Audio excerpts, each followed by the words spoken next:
Court order ಬಗ್ಗೆ ನಾನು ಇಲ್ಲಿ ಪ್ರಸ್ತಾಪ ಮಾಡ್ತೀನಿ. ಇದರಿಂದ ನಾನು ರಾಜಾರಾಮ್ ಅವರಿಂದ ಉತ್ತರ ತೆಗೆದ್ರು. ಸರ್, ಮಳೆಗಾಲಕ್ಕೆ ಆಗುವಷ್ಟು ನೀರನ್ನ ಇಟ್ಕೋಬೇಕು, ಖಾರಿಫ್ಗೆ ರಬಿ ಬೆಳೆಗೆ ಬೇಕಾಗುವಷ್ಟು ನೀರನ್ನ ಇಟ್ಕೋಬೇಕು ಅಂತ ಹೇಳಿ ಸುಪ್ರೀಂ ಕೋರ್ಟ್ ಆರ್ಡರ್ ಇದೆ ಅಂತ ನಾನು ಭಾವಿಸ್ತೀನಿ sir. Supreme court tribunal order ಇದೆ. Yes, exactly. ಸೊ ಈ ರೀತಿ ನೀರನ್ನ ಸಂಗ್ರಹಿಸಿ ಇಟ್ಕೋಬೇಕು ಅಂತ ಆರ್ಡರ್ ಇರುವಾಗ ಇದನ್ನ CWRC CWMA ಮುಂದೆ ಹೇಳಿ ಈ ಆದೇಶ ಬರ್ದಿರೋ ತರ ನೋಡ್ಕೋಬಹುದಿತ್ತಲ್ವಾ? ಗ್ಯಾರಂಟಿ ನೋಡ್ಬೇಕಾಗಿತ್ತು. ಇದು ಬಹುಶಃ CWMAನೂ ಅರ್ಥ ಮಾಡ್ಕೊಂಡಿಲ್ಲ, CWRCನೂ ಅರ್ಥ ಮಾಡ್ಕೊಂಡಿಲ್ಲ, ಬಹುಶಃ ತಮಿಳುನಾಡು ನಮ್ಮ ಲಾಯರ್ಸು ಟೆಕ್ನಿಕಲ್ ಪೀಪಲು ಅರ್ಥ ಮಾಡ್ಕೊಂಡಿಲ್ಲ ಅಂತಲೇ ನನ್ನ ಅಭಿಪ್ರಾಯ. ಎಕ್ಸಾಕ್ಟ್ಲಿ. ಹಾಗಿದ್ದಿದ್ರೆ ಇಂಥ ಆರ್ಡರ್ ಬರ್ಲಿಕ್ಕೆ ಸಾಧ್ಯವೇ ಇಲ್ಲ. ಇದು ವಾಸ್ತವಾಂಶ. ಆಮೇಲೆ ನಾನಿಲ್ಲಿ ನಮ್ಮ ಸ್ನೇಹಿತರು 3 ಜನ 3 ಪಾರ್ಟಿ ದೊಡ್ಡ ದೊಡ್ಡ ಪಾರ್ಟಿಯವ್ರು ಬಂದಿದ್ದೀರಾ, ದಯವಿಟ್ಟು ಕೆಲವು ಲಿಮಿಟೇಷನ್ ನಮ್ಮ ಮೇಲೆ ಹಾಕಿದೆ ಟ್ರಿಬ್ಯುನಲ್ಲು. ಅದೇನಾದರೂ ತಮ್ಮಗಳಿಗೆ ಅರ್ಥ ಆಗಿದೆಯಾ? ಅರ್ಥ ಆಗಿದ್ದರೆ ದಯವಿಟ್ಟು ತಿಳ್ಕೊಳ್ಳಿ.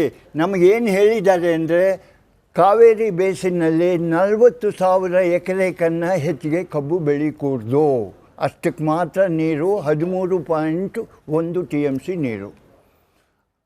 ಕಾರಣ ಏನು? ಅದು 1924 ಅಗ್ರಿಮೆಂಟ್ ಆಧಾರದ ಮೇಲೆ ಮಾಡಿರೋದು. ಅವಾಗಿದ್ದಿದ್ದು ಮಂಡ್ಯ ಶುಗರ್ ಫ್ಯಾಕ್ಟ್ರಿ ಒಂದೇ. ಇವತ್ತಿನ ದಿವಸ 8 ಶುಗರ್ ಫ್ಯಾಕ್ಟ್ರಿ ಇದೆಯಮ್ಮ ಕರ್ನಾಟಕದಲ್ಲಿ. ಕಾವೇರಿ ಬೇಸಿನ್ನಲ್ಲಿ ದೇ ಆರ್ ಫಂಕ್ಷನಿಂಗ್. ಒಂದಕ್ಕೆ 40,000 ಎಕರೆ, 8ಕ್ಕೆ ಅಂದರೆ 8 ಪಟ್ಟು. 13 TMC ನಾವು ನೀರು ಕೊಟ್ಟಿದ್ದಾರೆ ಅಂದರೆ ಅದಕ್ಕೆ 8 ಪಟ್ಟು ನೀರು ನಾವು ಯೂಸ್ ಮಾಡ್ತಿದ್ದೀವಿ ಅಂತ ಇಂಡೈರೆಕ್ಟ್ಲಿ ಅರ್ಥ. ಜಾಸ್ತಿ ನೀರು ಯೂಸ್ ಮಾಡ್ತಿದ್ದೀವಿ ಅಂತ. ಮತ್ತು ಬೆಂಗಳೂರಿಗೆ ಬೇಕಾದ ಕಬ್ಬು ಬೆಲ್ಲ ಎಲ್ಲ ಮಂಡ್ಯದಿಂದಲೇ ಬರಬೇಕು. ಅದರೊಳಗೂ ಈಗೇನು ಇದು ಯಾವುದು ಎಥನಾಲ್ ಪಾಲಿಸಿ ಏನು ರೈತರಿಗೆ ಭಾಳ ಅನುಕೂಲ ಆಗಲಿ ಅಂತ ಮಾಡಿದ್ದಾರೆ. ಹಾಗಾಗಿ ಅದಕ್ಕೂ ಕಬ್ಬು ಬೇಕು.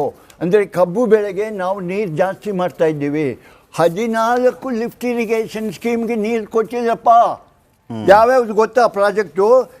ಕಾಮಸಂದ್ರ ಲಿಫ್ಟ್ ಇಸ್ಕೊಂಡು ಹುಚ್ಚನಕೊಪ್ಪಲು, ಅರ್ಕಾವತಿ ಲಿಫ್ಟು ನಮ್ಮ ಮುಖ್ಯಮಂತ್ರಿಗಳ constituency, Iggalur, Kabini, Hemavathi, Iggalur barrage, Nanjapura, Banahatti, Tagachi, Kanchanahalli, Malur LIS.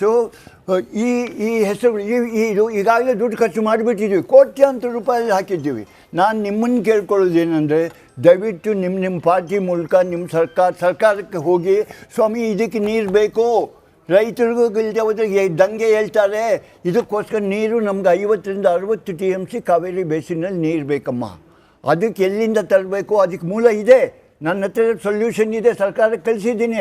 ಅದನ್ನು ಶೀಘ್ರವಾಗಿ ಪರಿಶೀಲಿಸಬೇಕು. ಅಷ್ಟು ನೀರು ನಾವು 1 ವರ್ಷ 2 ವರ್ಷದೊಳಗೆ on top most priority wall fitting ಮಾಡಿ ಅದನ್ನು ನೀರು ತಂದರೆ ನಮ್ಮ ರೈತರಿಗೆ ನಾವು ಜವಾಬ್ ಕೊಡ್ಬೋದೇ ಹೋಗಿದ್ದೇವೆ. ಇಲ್ಲದೆ ಹೋದರೆ ನಾವು ಯಾರು ನೀವುಗಳು ಯಾರು ಕುರ್ಚಿಗಳ ಮೇಲೆ ಕೂತ್ಕೊಳ್ಳೋಕ್ಕಾಗಲ್ಲಮ್ಮ. ಇದು ವಾಸ್ತವಾಂಶ. ಉತ್ತರ ಕೊಟ್ಬಿಡ್ತೀನಿ.